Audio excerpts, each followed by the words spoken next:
Hello guys, അപ്പം ഇന്ന് ഞാനൊരു നെയ്മീൻ തലയാണ്. നെയ്മീൻ്റെ തല കറി വയ്ക്കാനാണ്. 2 പീസും അതിൻ്റെ കൂടെ 2 പീസും കൂടെ ഞാൻ എടുത്തിട്ടുണ്ട് കറി വയ്ക്കാനായിട്ട്.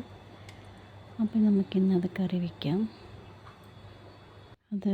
ചോറ് അടുപ്പത്ത് ഗ്യാസിലുണ്ട്. കുക്കറിലിട്ട് ഞാനിങ്ങനെ വെച്ചിട്ടുണ്ട്. നല്ല ചെമ്പാകരി ചോറാണ്. മുട്ട റൈസാണ്. ഇവിടെ ഞങ്ങൾ മുട്ട റൈസാണ് ഉപയോഗിക്കുന്നത്. ഇപ്പം ചേന മെഴുക്ക് പുരട്ടി. അപ്പോൾ കറിയൊക്കെ റെഡിയായി കഴിക്കാൻ പോവാണ്.